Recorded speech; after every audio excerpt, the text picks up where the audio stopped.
Namo Bhagavate Vasudevaya.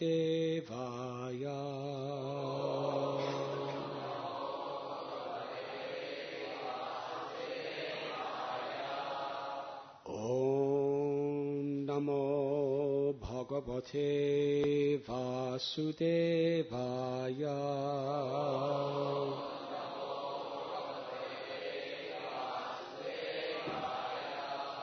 Om Namo Bhagavate Vasudevaya.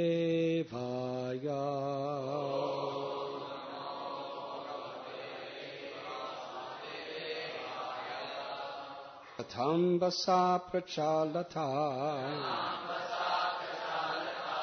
Haravopi chala iva Chakshusha Brahmyamanena Drishyate Chalati Vabu Yatham. Because the movements of the water, the trees on the bank of a river, when reflected on the water, seem to move. Similarly, when the eyes move because of some mental derangement, the land appears to move also. Purport by His Divine Grace, A.C. Bhaktivedanta Swami Prabhupada. Sometimes, because of mental derangement, the land appears to be moving. A drunkard, for example, or a person with heart disease, sometimes feels that the land is moving. Similarly, the reflections of trees in a flowing river also appear to move. These are the actions of Maya. Actually, the living entity does not move. Sthanur achalo yam. The living entity does not take birth or accept death. But because of the transient, subtle, and gross bodies, the living entity appears to move from one place to another, or be dead and gone forever. As the Bengali Vaishnav poet Jagadananda Pandit has said, Pishachi poile yena mati chana hoy, maya grasta jiver hoy se bhava uday. According to this statement from the Prema Vivarta, when a living entity is conditioned by material nature, he is exactly like a person haunted by a ghost. One should therefore understand the fixed position of the spirit soul and how he is carried away by the waves of material nature to different bodies and different situations under lamentation and hankering. One achieves the success of life when he understands the constitutional position of the self and is undisturbed by the conditions created by material nature. Prakrite kriyamanani gunai karmani sarvasha. Om. Because of the movements of the water, the trees on the bank of a river, when reflected on the water, seem to move. Similarly, when the eyes move because of some mental derangement, the land appears to move also.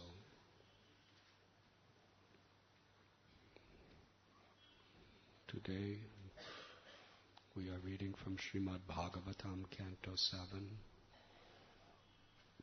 Chapter 2, entitled Hiranyakashipu, King of the Demons. Text number 24.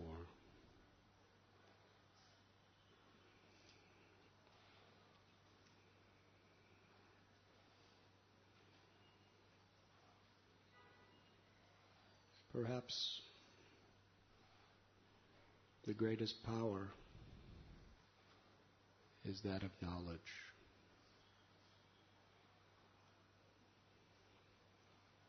From a physical perspective, many lower species are far stronger than human beings. The elephant, the leopard, the tiger. They are faster, stronger, better fighters.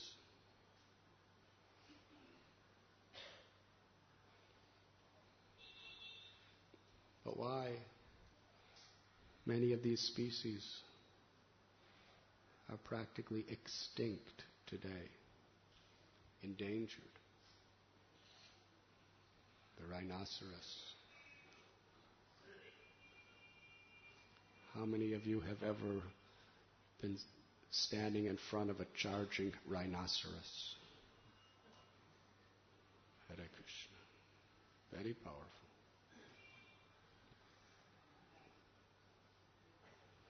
Because man has knowledge. A human being has the power of developed intelligence, the capacity to acquire knowledge. And that knowledge can create weapons, civilizations, inconceivably more powerful than anything that any lower species could do. So yes, knowledge is power.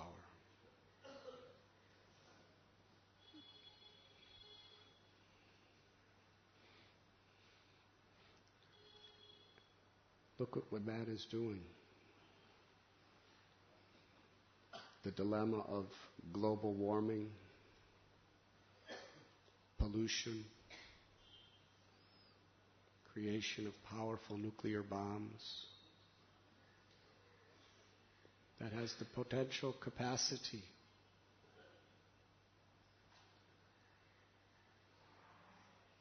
to change the entire environment of the earth.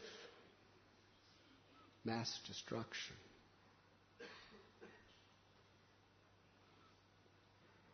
And it is all the result of knowledge. Technologies to manipulate the material elements through subtle awareness.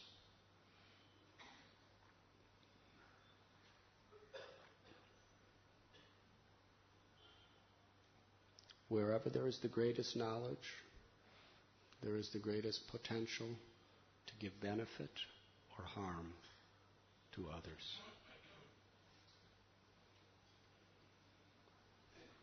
And that is why a human being only is responsible for his or her actions and words.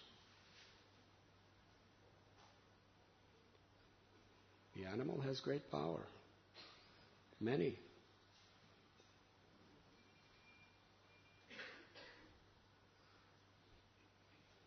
But they have no karmic responsibility for anything they do or any sounds that come out of their mouths. But a human being is karmically responsible for every action and every word. Why? Because of the capacity for knowledge.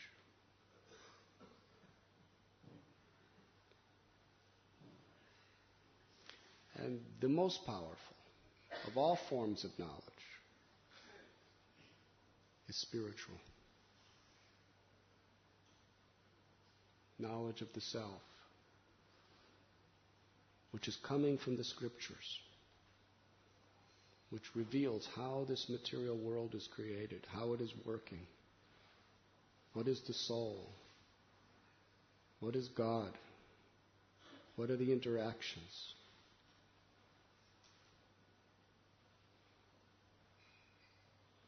Historically, many of the cruelest, most dastardly deeds that human beings have ever committed is on the basis of Scripture. Religious principles.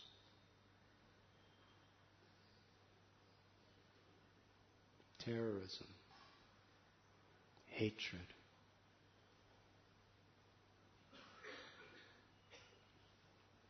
Recently, I think I told you the story. I was in Germany, and some German devotees, they're actually not devotees, I'm sorry, just people I met. They were very, very deeply into the history of Christianity in Germany. They told the story of the Crusades. At one time, people of the Islamic faith conquered Jerusalem. So kings and noblemen of Europe, from France, from Europe, from England, they were mobilizing huge armies for the purpose of conquering the Muslims and regaining control of Jerusalem under the Christians. They were called the Crusades. And they would march on their horses and then by foot all the way, and there was ghastly battles. Sometimes the Crusades won, then the Muslims would go and they would conquer, and then the Christians would conquer. It was going back and forth for long, many, many decades.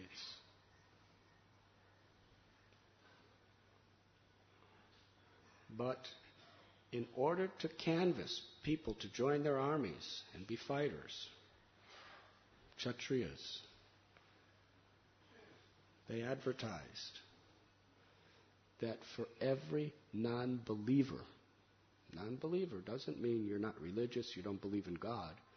It means you don't accept their Savior as the only way.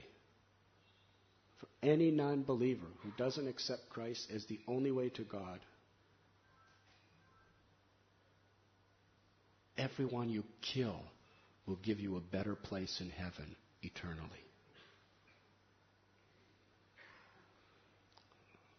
So, Crusades marched, and they were really enthusiastic. Every single one of these people I kill will give me a better place in heaven. So they were really enthusiastic to kill. And I'm sure the other side said the same thing. The Muslims were saying the same thing.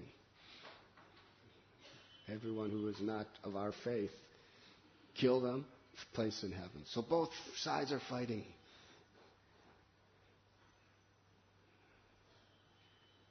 With a spiritual purpose in their minds.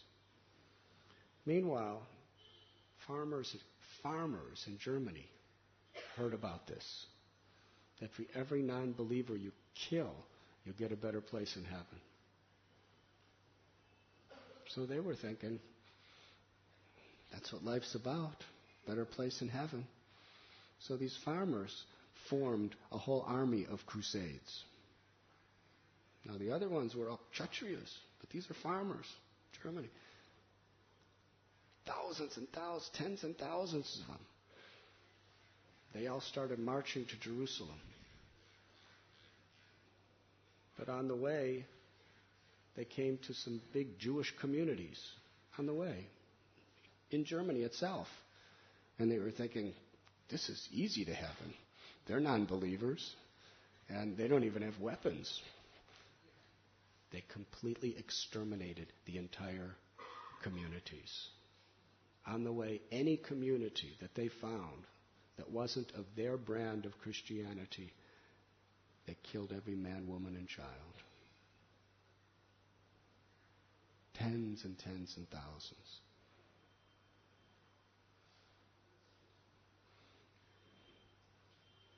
And because by the time they got so sick that they never even made it to Jerusalem to fight for the cause.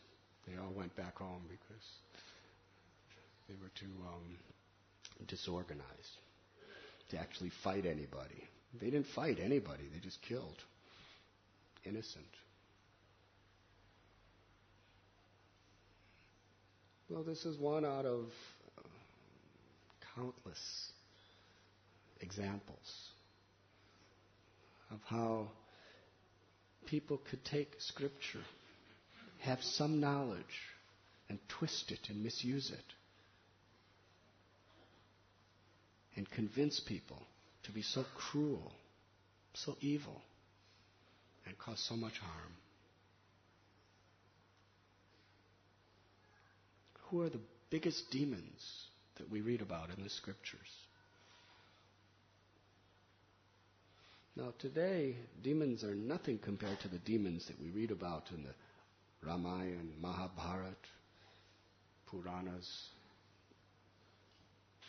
Practically all of them are learned scholars of the Vedas. Practically all of them follow practices that are intended for spiritual purposes. Yes? Was it Brikasura? He was doing pujas to Lord Shiva. And they were perverted, but according to scriptural injunctions. Now, what was his desire? Anyone whose head I touch will crack and die. That was his motivation. But he did such pujas to demigod of Shiva that it was Shiva had to fulfill his desire as a demigod. As the greatest Vaishnav, Lord Shiva is simply bringing people to the lotus feet of Radha and Krishna. He has his own Vaishnav Sampradaya. But in his role as a demigod, he must perform his duty. Whatever a person's motivation may be, if you pay the price, you get the goods. There's a no discrimination policy for demigods. Ravana also, how he worshipped Brahma, how he worshipped Shiva, and how learned he was.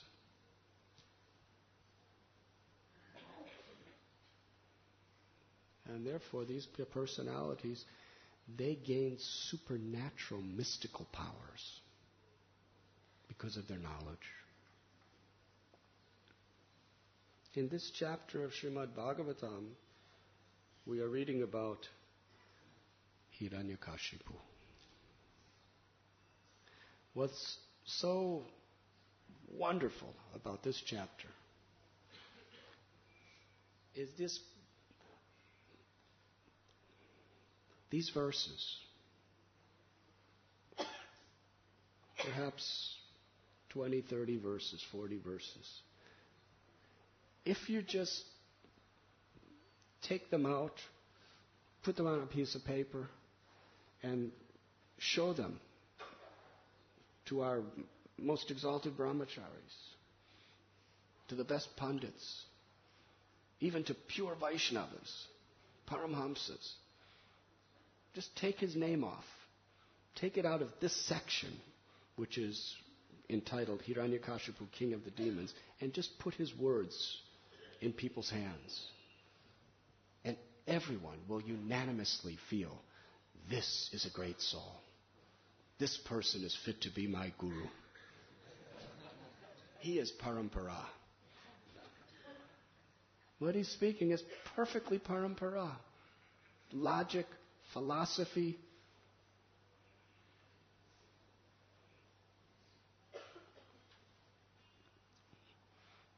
But we read a little further and see what kind of a person he is, and we understand he's the most.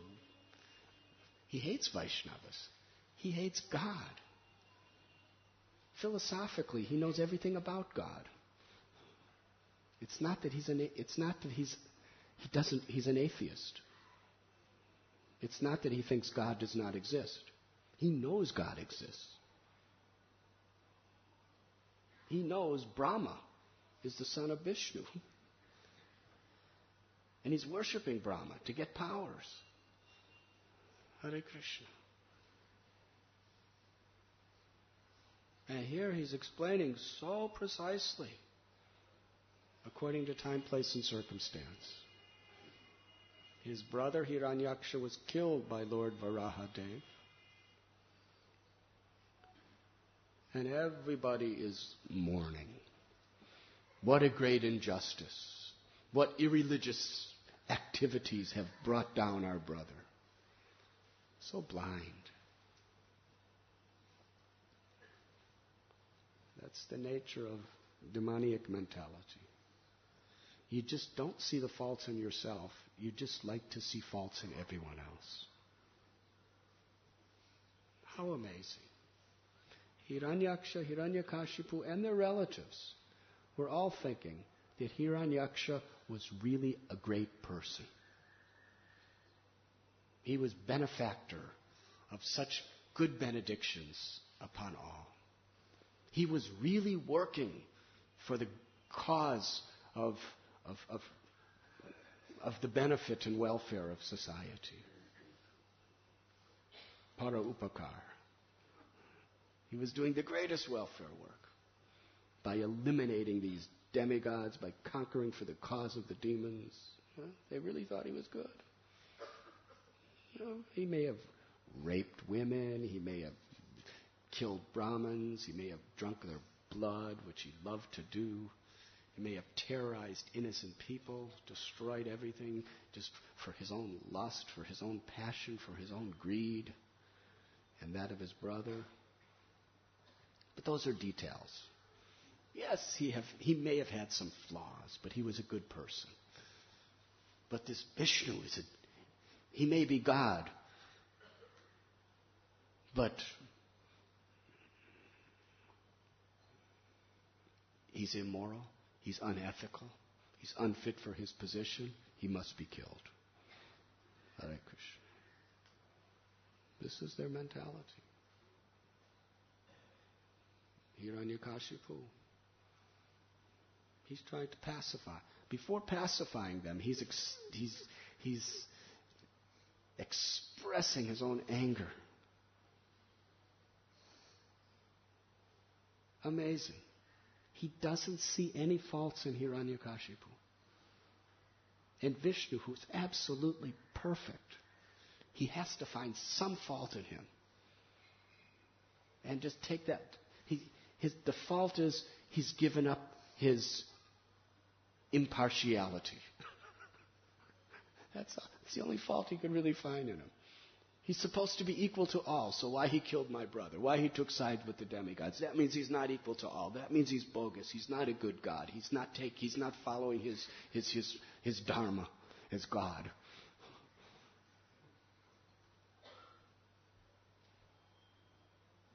Let's see. One manufactured, concocted speck of a fault. He just expands it to absolutely blaspheme and defame Vishnu and rile up all of his associates to attack everything associated with Vishnu, to destroy. But he and his brother, they don't see any fault in themselves. That is demoniac mentality. And until you're a Paramhamsa, even if you're a devotee, you have those elements. We have them in ourselves.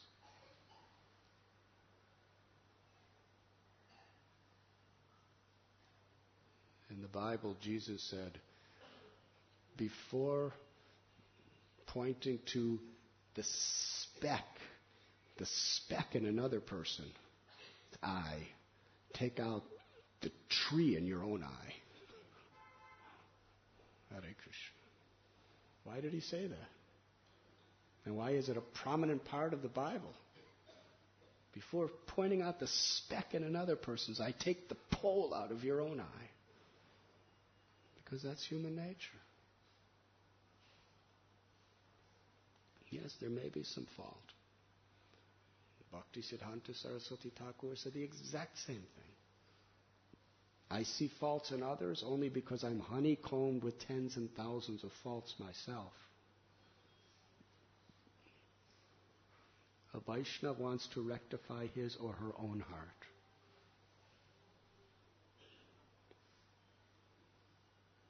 In fact, Srimad Bhagavatam tells us the only enemy is our own mind.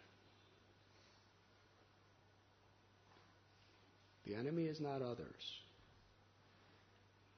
The enemy is not the atheists. The enemy is not opposing religious fanatics. The enemy is not the person who's trying to destroy you. The only real enemy is our own mind.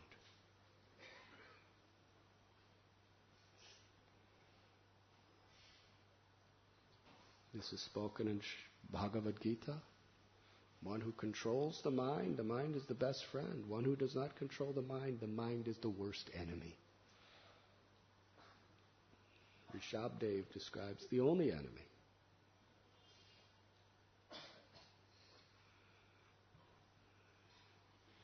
Like a hunter, Bhagavatam explains, when a hunter captures a very wild, dangerous animal, he must be very vigilant to watch that animal.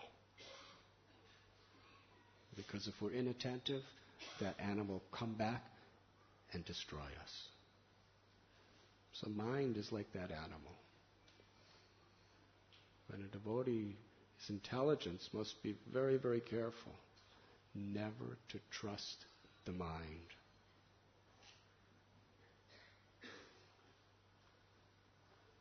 Always watch over it very, very carefully. And of course, the best way to control the mind is to keep the mind engaged in positive spiritual activities. Idle mind is the devil's workshop. Prabhupada cited this.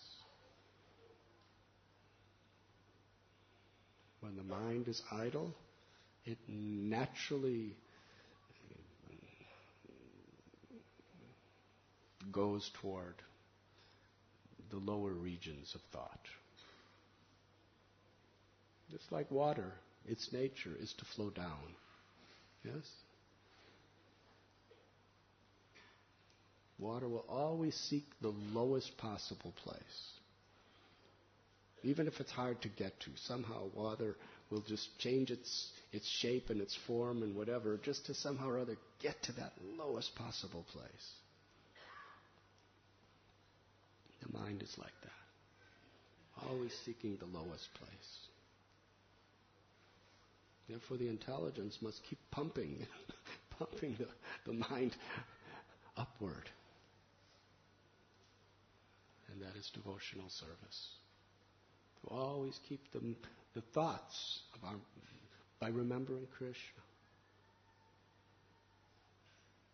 through chanting His name, through hearing His glories, through rendering service. These 9 processes of devotional service are meant to keep the mind always fixed in Krishna and gradually experience the higher taste.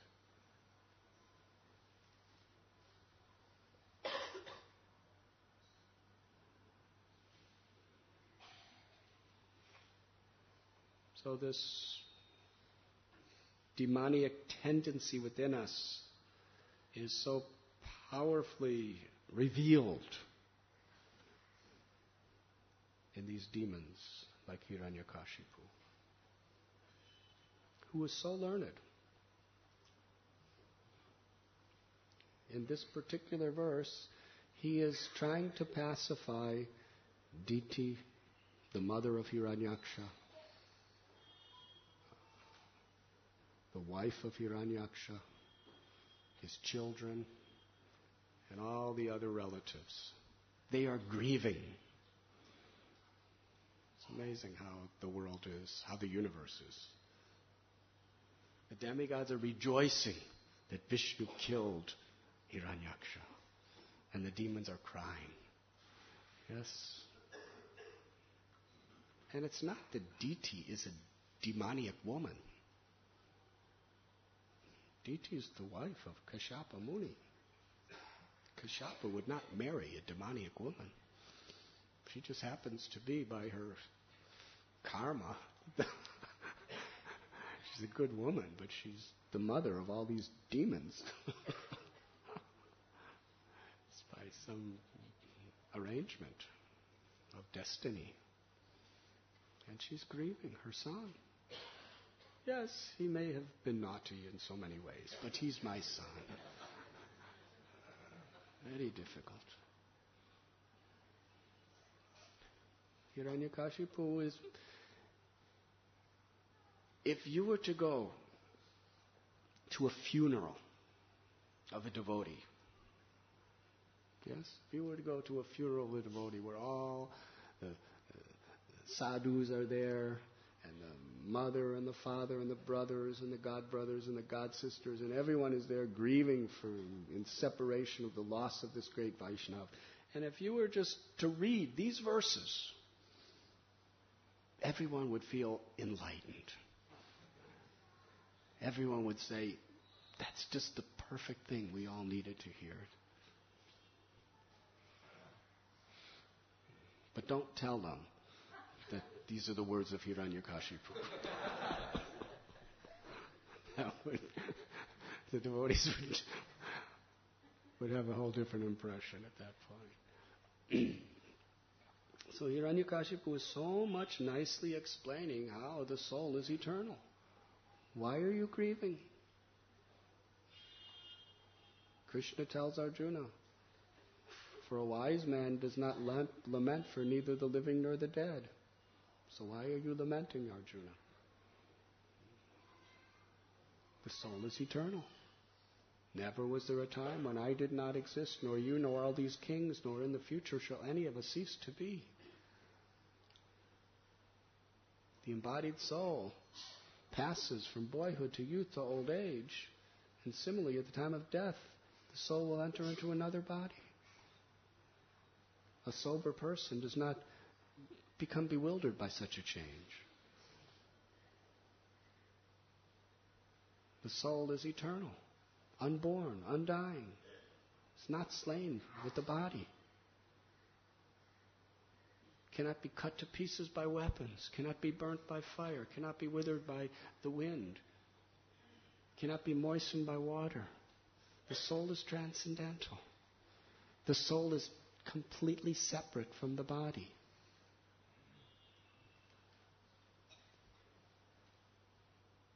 Hiranyakashipu is explaining these principles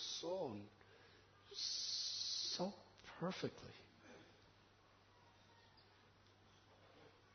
If he was in Bombay, we would ask him to speak for the Prerna festival tonight. He's just so good. The only problem is he has all this knowledge and he's misusing it. That's why he's so powerful, because he has this knowledge. But he has the wrong motivation.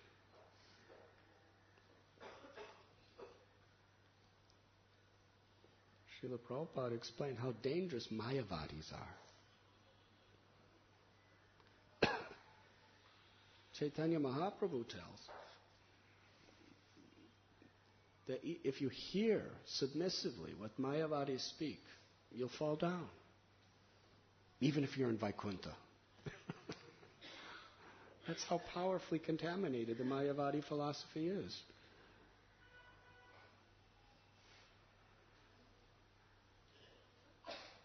Lord Chaitanya Mahaprabhu said, your bhakti is doomed if you hear what they speak. Because you lose your service attitude. You become contaminated by the misconception that I am God. And therefore all true bhakti is impossible. But every word they speak is direct quotes from the scriptures. From Vedanta Sutra, from Bhagavad Gita, from the Upanishads. And they're powerful. And they're convinced. And they even have realization of the subject.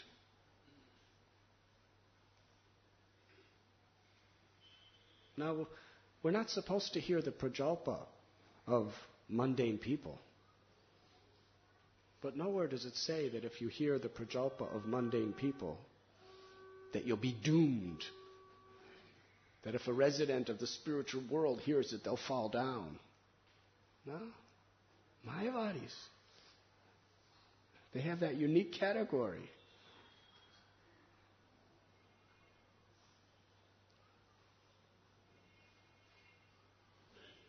But they have vast scriptural knowledge. That's why it's so dangerous. Because it's so philosophical and so logical to a person who doesn't understand the higher principles. It appears to be so, to convince you that you are God, and this is the way to realize it.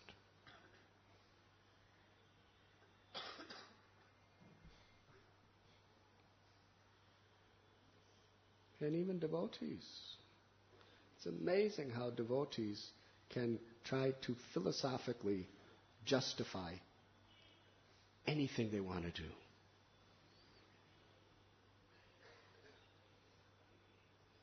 I remember one time a sadhu told me that he was a Sanskrit scholar.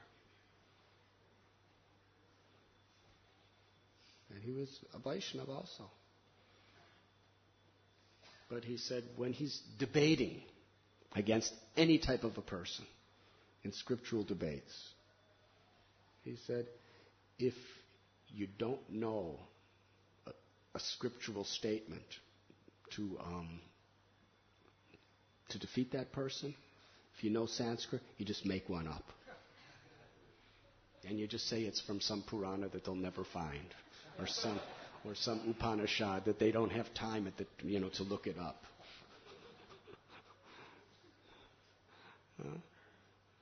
That's the way, he said, that's the way we defeat people. You know Sanskrit, you could make up anything you like, just put it in some little rhyme, little meter, say it's from this Upanishad, and you win.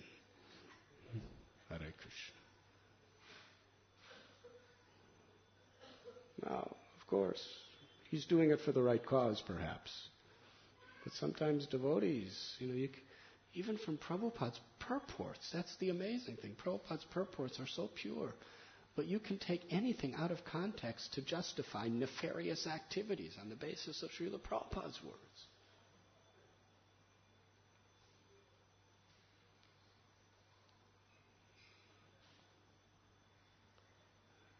And give authority to it. And lead other people in that direction as well.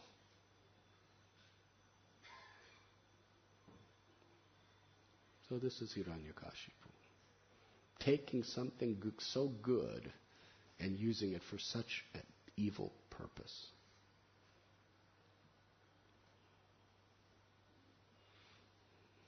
Now, putting all that aside, if we just study what he's saying, and Prabhupada's purports are agreeing with everything Hiranyakashipu is saying. Prabhupada's purports are expanding on Hiranyakashipu's words.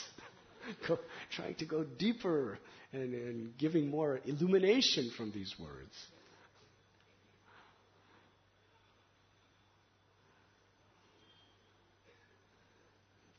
So, today we're reading about how the soul is permanent, the soul is immovable, the soul is constant. But everything in this world is always in a state of transformation. Nothing is stable. In material existence, there is no stability.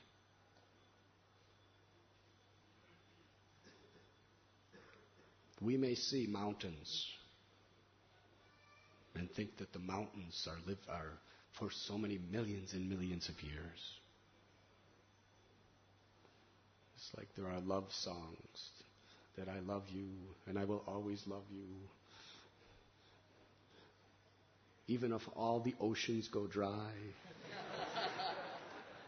and even all the stars fall from the sky, and even if all the mountains turn into powder, still I will love you. Yes, like that. So they use this as example because the stars, the ocean, the mountains, they seem to be forever.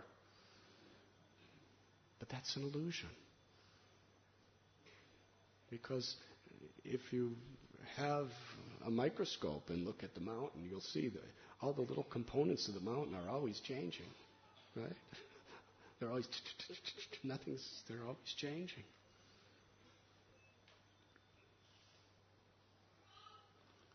And in due course of time, yes, the mountain will be dust. The oceans will go dry. The oceans are always filling and refilling and filling and refilling. It looks like it's permanent, but actually it's not. Nothing is stable in this world. On the molecular, cellular level, nothing is stable. This body, at every moment, there's unlimited changes going on in this body. Just look at your hand. Looks pretty stable. But there's tens and thousands of changes going on that you can't see. Movements, right? Changes. This material world, nothing is stagnant. Everything is in the process of destruction and regeneration. Destruction, regeneration, destruction, regeneration. But the soul is Satchidananda, eternal, full of knowledge and full of bliss. Never changes. So Hiranyakashipu is explaining that he's giving an example that the soul identifies with all the changes of this world. And therefore it gets implicated in all sorts of complications and karmas. He said, because of the movement of water, the trees on the bank of a river, when reflected on the water, seem to move. Yes. You're sitting on the bank of the river, you're looking at the reflection of trees in the river. And as the river is moving, the trees appear to be moving. The trees are not moving, but they appear.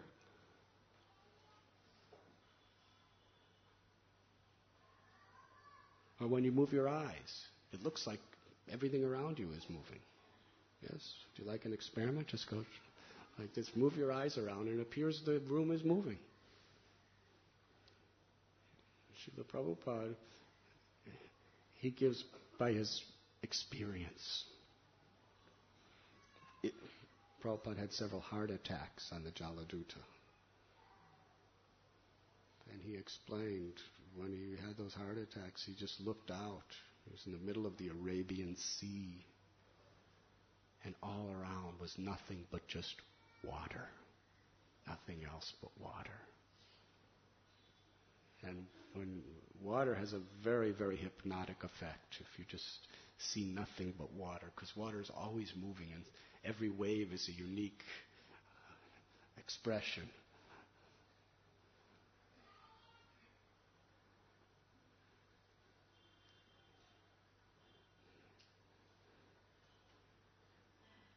Prabhupada, he says if a person has heart disease, sometimes feels that the land is moving. Yes, water is also always moving. But with even land, you just see it's due to derangement. Actually, there's no movement. So Prabhupada says, similarly, for the soul is identifying itself due to the derangement of being influenced by Maya or illusion, with all the temporary phenomena of this world.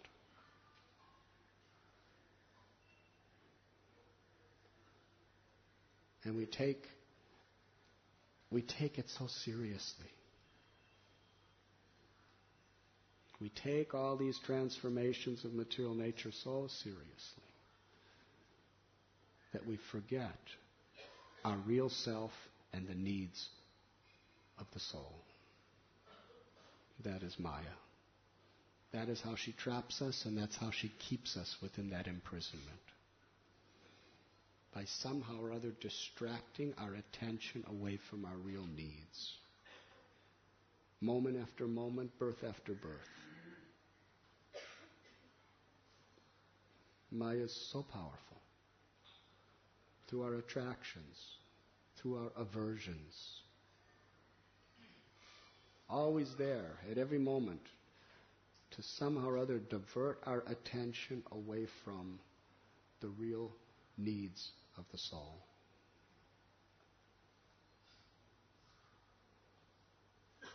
Daiviheshu gunamayi mama maya duratyaya. Mami vami prapadyante maya meta tirantite. Krishna says this material nature, which is being conducted by these three modes of material nature, very difficult to overcome. Maya is all powerful. But one who takes shelter of me can easily overcome it. So through the words of Hiranyakashipu, we can get great conviction that I am the eternal soul. Through Hiranyakashipu's amazing lesson, we can get tremendous commitment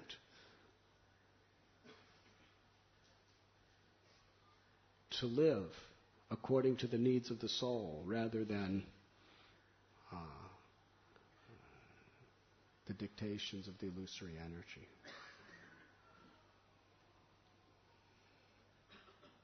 Maya means that which is not. That means it's not what it appears to be. Everything in this world, it's not what it appears to be.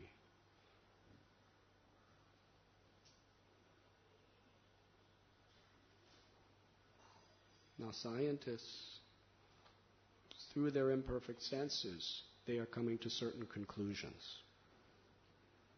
of the origin of life, what is the sky, what is the earth.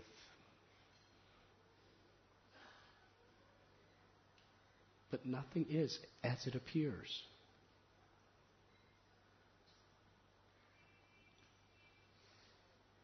Unless we see through the eyes of the Scripture, unless we see through the eyes of God, we never understand anything as it is. Therefore, Srila Prabhupada and all the great acharyas say we should see through the eyes of the Scriptures. So today we're seeing through the eyes of the Scriptures. Hiranyakashipu's. And actually, Prabhupada gave a lot of affection to Hiranyakashipu. I listened to one tape some time back. It was Prabhupada speaking on Lord Narasimhadev's appearance. He was giving a lecture on the glories of Lord Narasimhadev. And in the lecture, toward the beginning, he says, all glories to Hiranyakashipu. He said, we owe him so much. If it wasn't for Hiranyakashipu, Narasimhadev would not have appeared. Prabhupada called him Shriman Hiranyakashipu. He was praising him. He didn't praise his actions, but factually, it took someone like him to bring Lord Narasimhadev, who's now eternally worshipable, even millions of years later.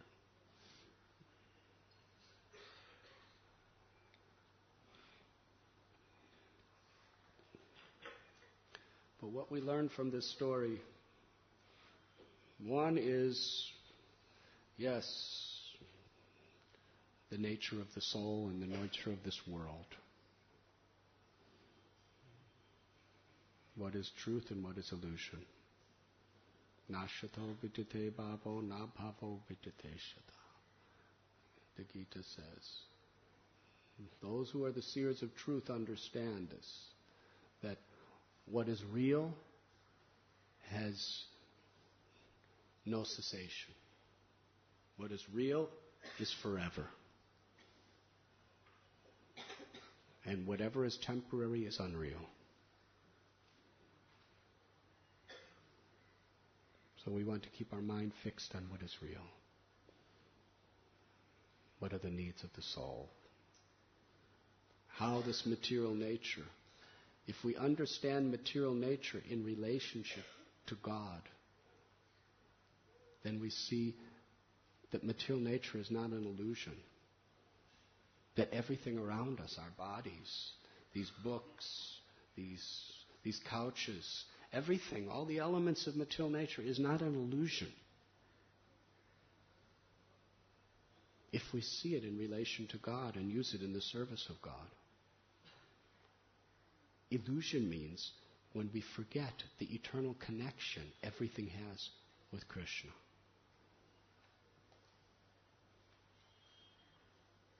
This world is not an illusion. It is illusory. It appears to be something it isn't. It appears to be something for you to enjoy, but it's actually all meant for God's enjoyment. And truth is to see it in that way and use it for God's enjoyment. And the illusion is to see it is mine. It is for me. And that is the cause of all suffering and all bondage. We also learn from these verses, well, let us say from the whole story, including these verses, how important our motivation is.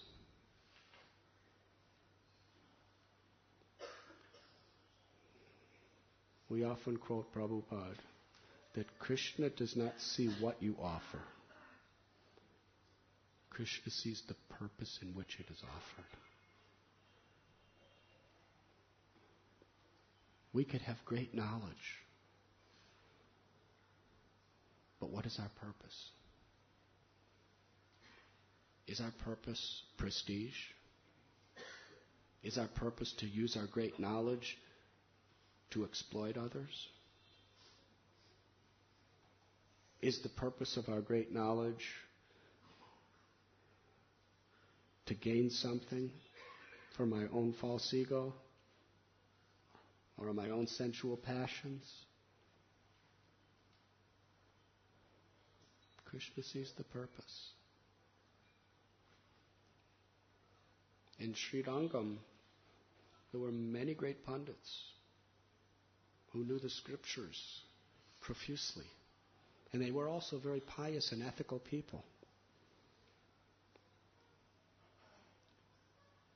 But there was the one illiterate Brahmin who was reading Gita.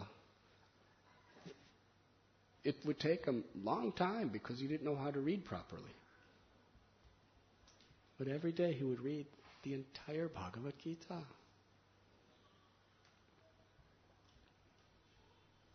People would laugh at him. Other pundits. Every word practically he was saying was mispronounced. Just stumbling. And not only did he mispronounce it, he didn't even know what the words meant. Yes. Gives hope for some of us. We recite the Sanskrit verses. How many of you know what it all means? Some of you do. Most of you don't. Chaitanya Mahaprabhu, he singled out that one man. The other pundits, he just gave them formal respect. But this illiterate Brahmin, he came to him and asked him, "Tell me, what is it you're reading?" And the Brahmin said, "Actually, I don't know. I don't understand what these words mean. Sometimes I say it wrong, sometimes right. I don't know the difference. But my Guru Maharaj ordered me to read Gita every day. And I have taken that order as my life and soul. Let anyone criticize me, let anyone judge me, let them do anything they want. But I must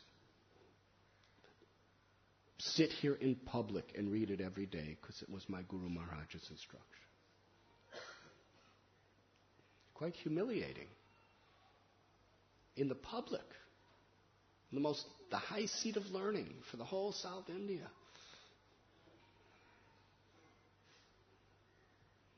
But his Guru's order was strong.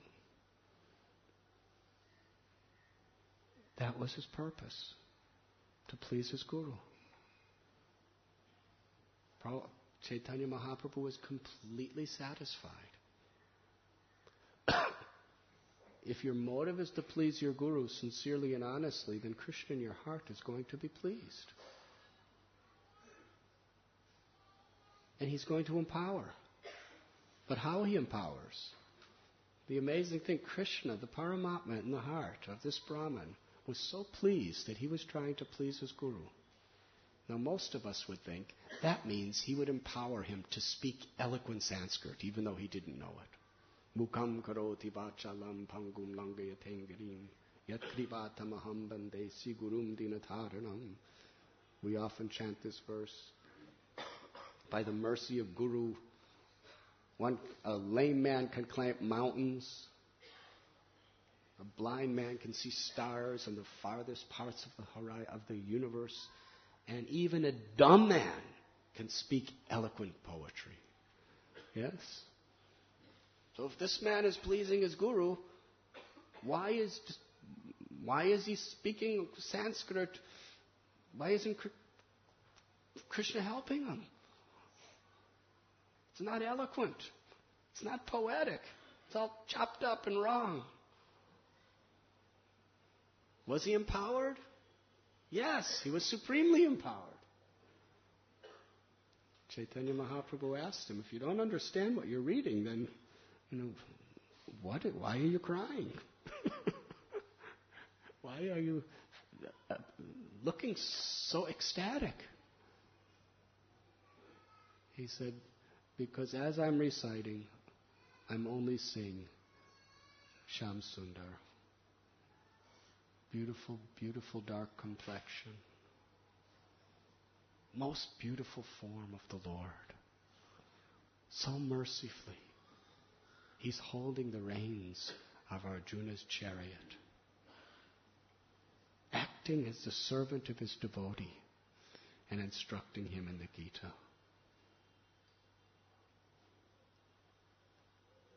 Even though he's saying every word wrong, he's seeing Krishna at every moment in the core of his heart. He's seeing Krishna's love for his devotee, which is the essence of bhakti. And therefore he's feeling ecstatic love. Sri Chaitanya Mahaprabhu cried out in ecstasy. He said, you are the true knower of Bhagavad Gita. Doesn't understand a word, but you are the true knower. Because he understands the essence, to love Krishna, to be attracted to Krishna. And Krishna's revealing himself to the Brahman. Why? Because of his purpose. He was humble. He was sincere. He was willing to endure any type of criticism or humiliation, but he had to carry out the order of his Guru. He wanted to please his Guru.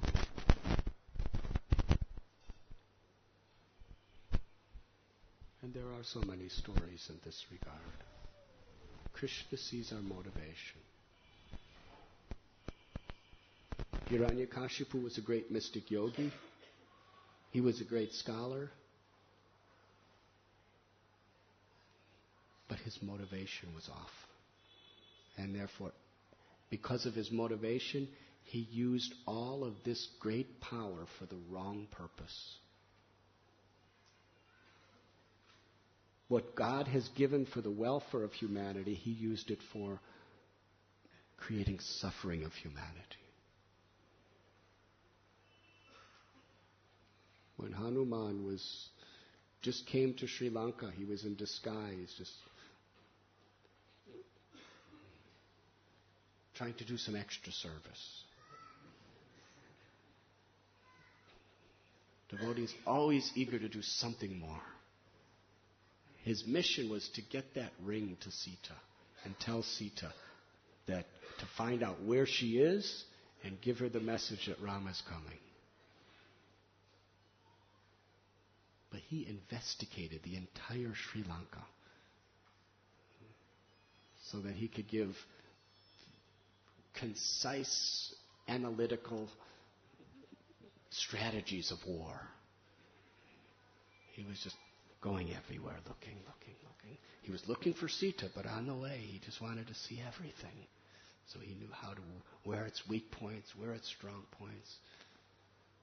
And when he came to Ravana's house, massive palace, in Ravana's bed, gigantic bed, made out of crystal, Hare Krishna, decorated with jewels and gold, and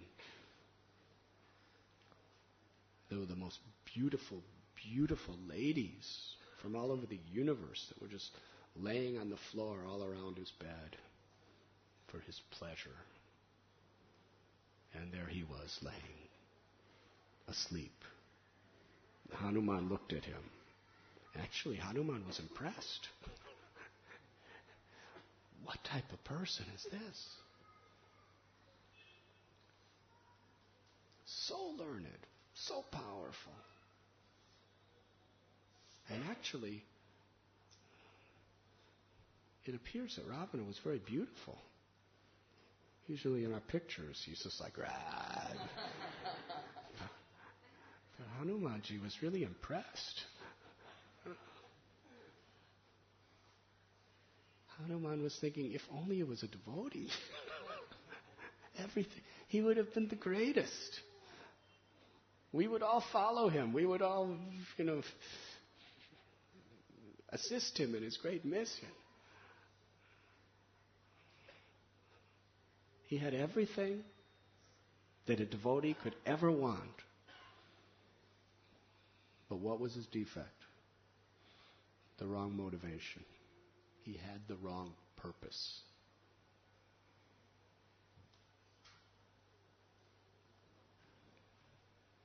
And the Vanaras, they're monkeys. They're not even humans.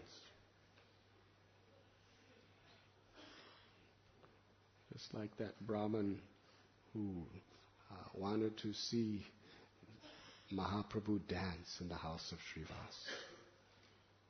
He was very learned, brahmachari. And he was so austere.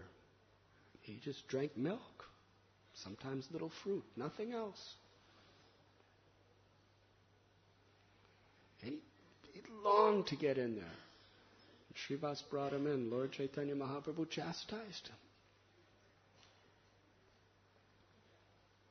It is not by your austerity of just drinking milk that you are fit to see the Supreme Lord. It's not by your knowledge. It's not by your celibacy as a brahmachari. It's your motivation that's important. And he used the example. What was the qualification of Gajendra to see the Lord directly? He was an elephant. He wasn't even human. He wasn't a scholar. Just an elephant just walking around in the forest. Totally attached to his family.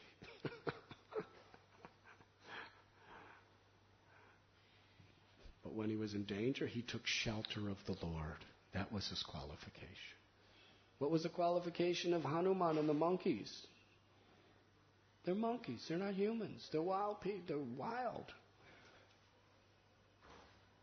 Lord Chaitanya said, what was the qualification of the gopis? They were not scholars. They were not ascetics. They were not yogis.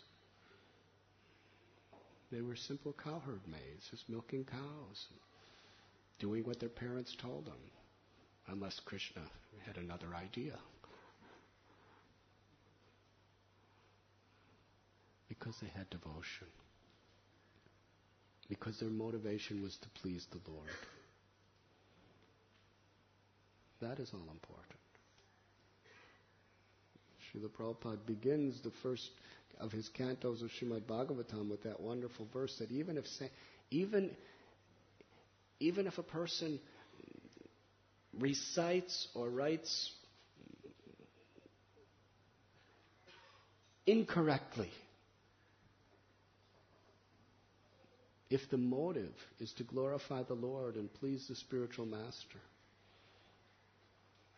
then not only that person will be purified, but anyone who hears that mispronunciation will become purified. Yes? To hear a person who wants to be God or wants some material benefit from his spirituality, to hear such a person recite perfect Sanskrit could contaminate you.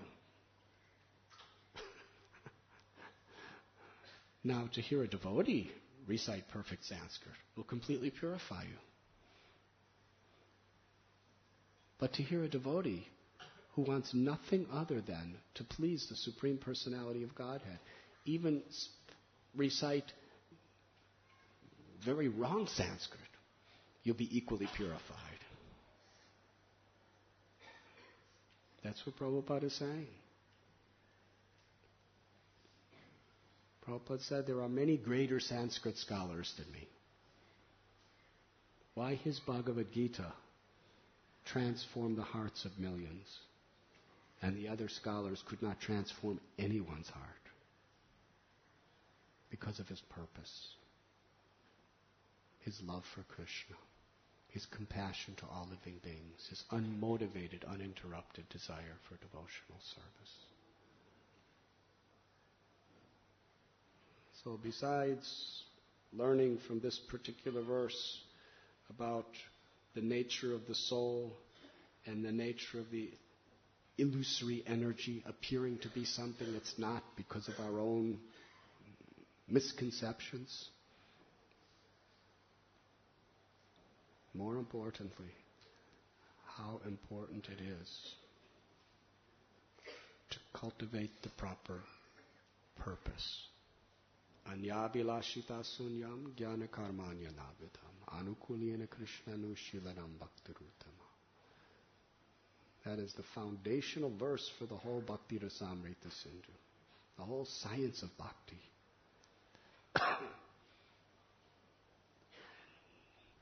That whatever level we may be on, our goal, our aspiration should be pure devotional service, uncontaminated by desire for fruitive activities, desire for mystic powers, or even desires for impersonal liberation. Our motivation should simply be to favorably give pleasure to Krishna, especially through chanting his holy name.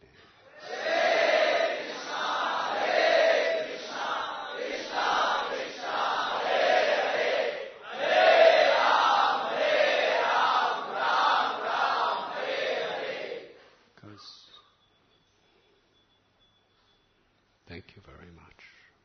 Hare Krishna. Is there any questions?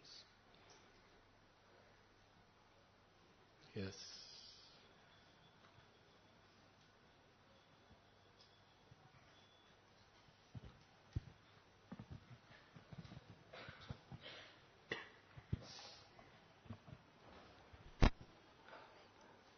Maharaj, as you very rightly... No, your mother-in-law is senior to you. Hare Krishna Maharaj. Yesterday, with great difficulty... I want to teach how to honor the mother-in-law, which is a very controversial subject worldwide, actually. It's one of the most difficult instructions. Hare Krishna Maharaj. But not in the case of Kirtina Devi.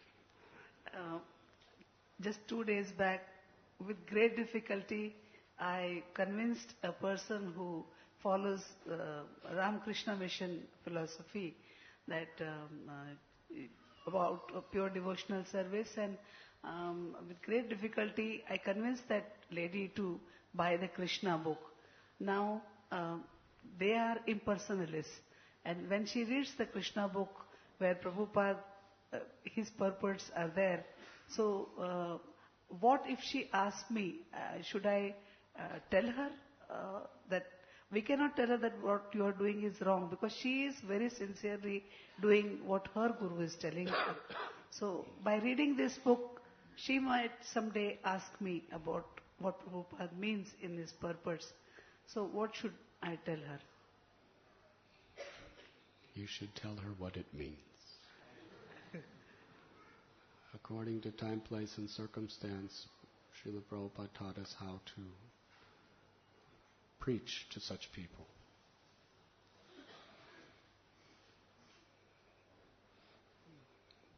Prabhupada would not speak about the person. He would just stay in the philosophy. Yes? Just like one famous example, somebody asked about their guru. They said, what is your opinion about, and then said the name. Now this person is a Mayavadi who claims to be God. And Prabhupada knew that. Prabhupada said, I don't know so much about who this is, but tell me, what is the philosophy? And without saying anything about the person, he just explained the philosophy properly. Yes?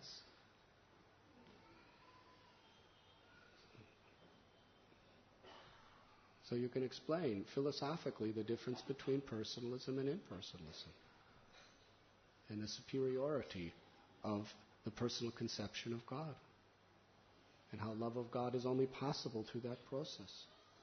Yes? You don't have to say, this person is a mad monk and this and that. If it's going to chase the person away, just explain philosophy nicely.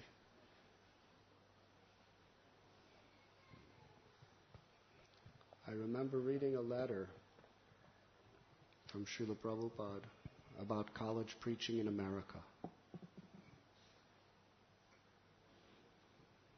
Srila Prabhupada said, first he said how important college preaching is. He said that if we don't reach the people in colleges, we won't have future leaders for our society. He said, because all the future leaders in the world, in every department, in every field, they are in the colleges today. So we must reach them. And he said, just giving one lecture is not enough. They have to have regular association. And then he told how to preach to them. Would you like to know? He said, because they are intelligent people, do not say our philosophy is better than yours. Do not say our philosophy is the best. Because as soon as they hear that, they'll turn you off. Just present our philosophy so expertly that with their own intelligence, they will come to that conclusion. Yes? So you don't have to blast the guru, if they're Mayavadis, impersonalists, or whatever. Just present the philosophy so expertly that they'll come to that conclusion themselves by their own intelligence. Does that answer your question? Yes, son-in-law, Murlidhar.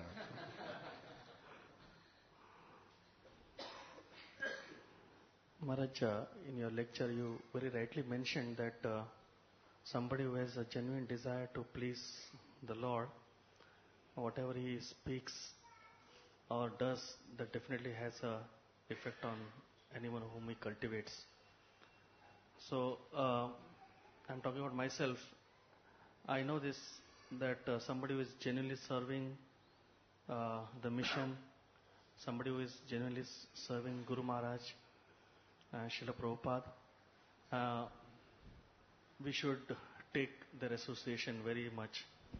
But at the same time, we may also, the intelligence sometimes needs some exercise. Like that person may not be very eloquent speaker. And if you want to hear something nice, then you want to hear from someone who is a very, very nice speaker. So that, it's a good exercise for your intelligence.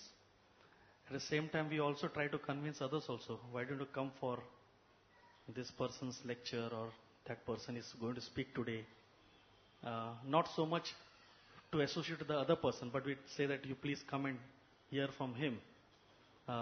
Or probably when we have to invite someone for a lecture, we invite someone else who is a very eloquent speaker to speak on the particular occasion, rather than inviting the person who is more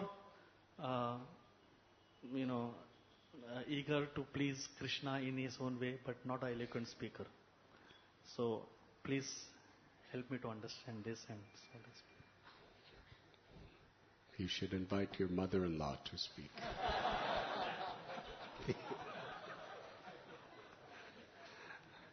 She has pure desire.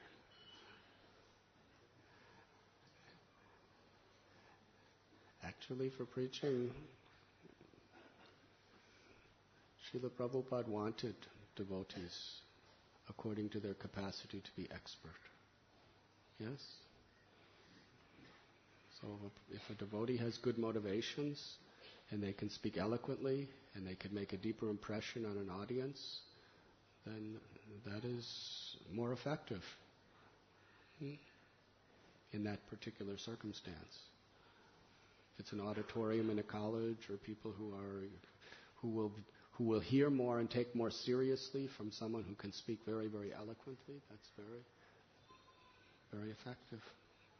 But they should have right motivations. Someone may be more advanced, maybe a housewife who doesn't really know how to give classes, may not be the most effective person to give such a public lecture. But at the same time, in our own hearts, we should know that what that person speaks has the power of God. Does that answer your question?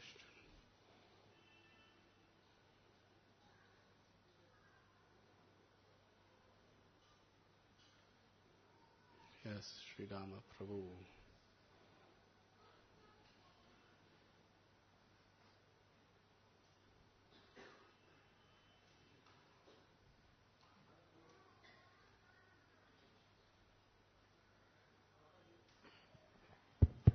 You raised a very vital question, that how people might not have the right motivation, but they speak the right thing, like in the case of Hiranyakashipu. And in our own experiences, Maharaj, we have come across over the years many people who behave and speak our philosophy and the way our philosophy tells them to behave. But over the years, we realize that they don't have the right motivation. Their motivation has been wrong. And we tend to put complete faith in them and we love them. But we find that we get cheated over the years. So for us now, for so many years, it is very difficult to put faith in a person, even if he is genuine, he or she is genuine. It is difficult to put faith because we have been cheated over the years. And this is very disturbing to us because we know that we should put faith in a genuine person. But we are not able to really figure out who is genuine, who is not genuine, because we have been cheated in the past. So Maharaj, how do we really understand this and get rid of this guilt of not being able to put complete faith in a right person?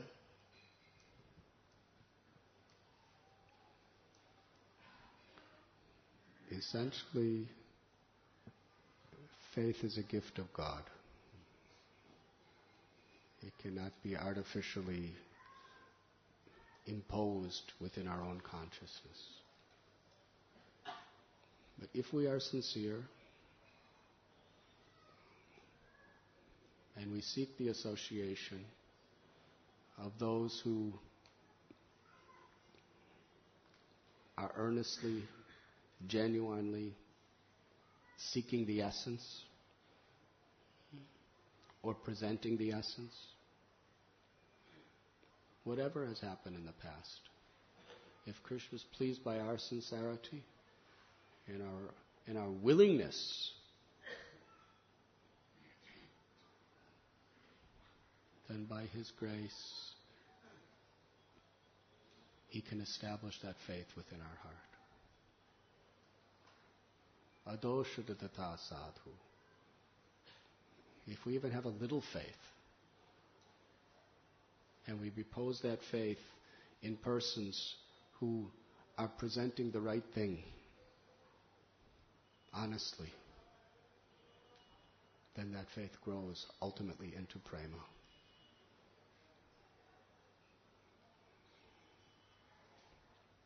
And even if on the road, somehow or other, our faith is damaged by persons who, they may be cheaters, or they may just have been sincere but casualties on the road. Yes? Some people, they're sincere, but they just became casualties in their own devotional service. But ultimately our faith is in Krishna. Our faith is in the system of parampara. We know that the parampara is a perfect system, and Krishna's perfect, and Krishna's word is perfect. And if we just keep connected to that, whatever may happen, this individual or that individual, the principle of Guru Tattva, Vaishnav Tattva, Krishna Tattva, we must understand the Tattva. The person is the embodiment, the representative of the Tattva. The Tattva is always perfect. Yes? If you're plugged into an outlet where there's electrical current, if somehow or other if that particular outlet becomes defective, the current is still there. You just have to plug in where you can connect.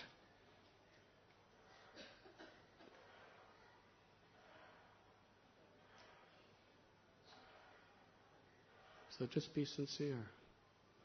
Just be sincere and seek out the essence in the association of devotees that you really see.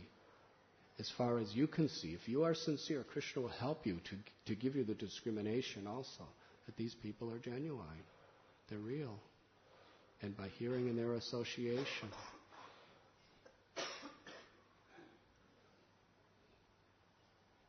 Krishna will not only restore, but He will establish and expand your faith. Oftentimes the problem is people have some problem and then they give up their sadhana, they give up their association, and they just use as a justification that I was cheated. Even if you're right, you're going nowhere but down. So what's the use of being right? Yes? The purpose is to know Krishna and love Krishna. Whatever happens, Krishna's waiting for us.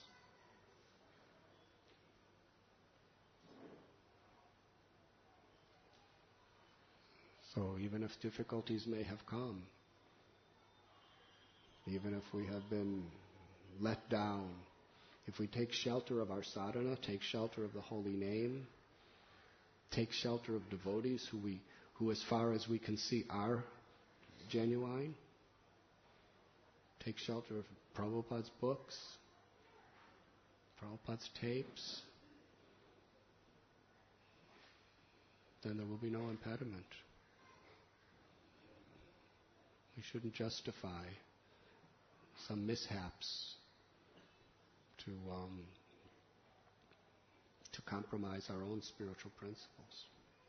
And we have seen people who have gone through that same thing, who are some of the best, strongest, most empowered lovers of Krishna in the world. Yes?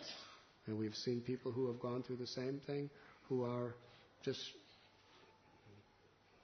criticizing everybody and giving up their own sadhana, giving up everything and blaming other people.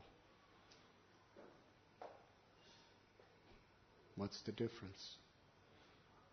Our free choice. There's no impediments to pure devotional service if we're sincere. Does that answer your question?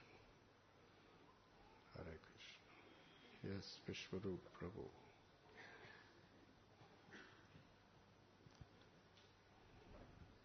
As we have heard that when we hear from people perfect philosophy but who have bad motivation, like Hiranyakashipu, then there are 20-30 verses in Bhagavatam narrating exactly what he spoke.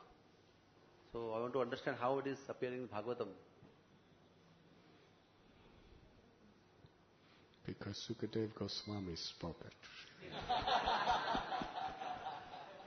Thank you, man. For your benefit. That's what the whole class was about, why it's in the Bhagavatam. But to end class, I'd like to just say that today is the Vyas Puja of His Holiness Bhakti Swarup Damodar Swami Maharaj. You're having a very nice ceremony at Radharas Bihari Temple, and it starts, I think, at 10:30 or something.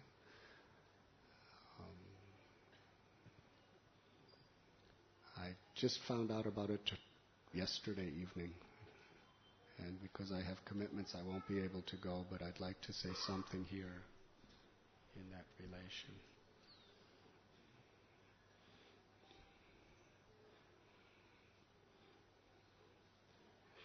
Bhakti Swarup Damodar Maharaj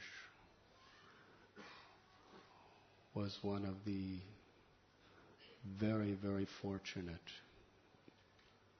disciples of Srila Prabhupada. That Srila Prabhupada reposed such immense trust. When he first became a devotee, when he first met Prabhupada, Prabhupada saw in him someone so special. He was working on his PhD in science. Coming from a village in Manipur. Poverty life. Somehow or other he came up through his very, very hard work. He was just plowing fields when he was a little boy. And he ended up getting scholarships to get PhD in physics in America. University of California in Irvine. He was really a person who came from a very, very downtrodden economics condition in a far remote country, in some village in that remote country. And by his devotion to Krishna and his hard work, such opportunities were there for him. And then he met Srila Prabhupada. One of his friends brought him. And as soon as Prabhupada saw him, Prabhupada realized this person is going to do great things for Mahaprabhu's mission. Prabhupada just took him right into his personal entourage. I remember in 1972, Prabhupada came to New Vrindavan from Los Angeles, and he took Bhakti Swarup Damodar Maharaj with him. I don't even think he was initiated then. He was still a student.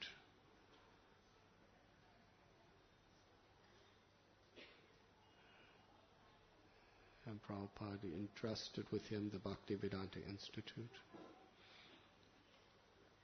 And so many wonderful morning walks. Prabhupada would ask for him to walk next to him and ask him questions. We've all heard those morning walks. And if he didn't come, Prabhupada would say, "Where is our Swarup Damodar?"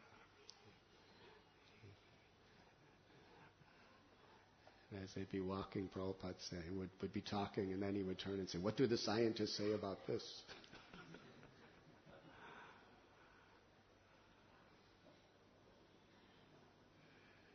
In many lectures, Prabhupada would refer to him when he was talking to very high-level people of society, different parts of the world.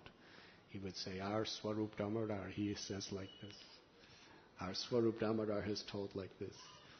Swarup Damodar, what do the scientists say? What is your response to this person's question?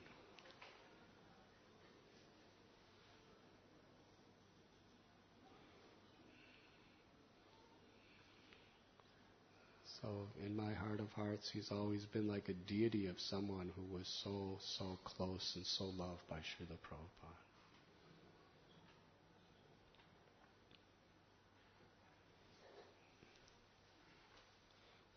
And of course, from nothing he went back to Manipur and established an entire movement. Magnificent temple, hundreds of devotees, heads of state coming and glorifying him. He just came alone to that country and did it all himself. Amazing power. Through his scientific conferences, his various writings, he gained great respect. In academic circles, scientific circles, interfaith circles. But the amazing thing is, due to his Vaishnava qualities and his good character, his devotional character, people just, even atheistic people, even people of other religions who don't believe anything, they would honor his characteristics so much that they had to accept. They had to accept Gaudiya Vaishnavism on one level or another. So he really took Prabhupada's order as his life and soul. And another wonderful quality in him is how he tried to spread the culture of Vaishnavism throughout the world, through his performances, through his behavior, through his extraordinary kirtans. So there is not much time, but let us all offer our most respectful and humble obeisances at the lotus feet of Bhakti Swarup Damodar Swami Maharaj on this very auspicious occasion.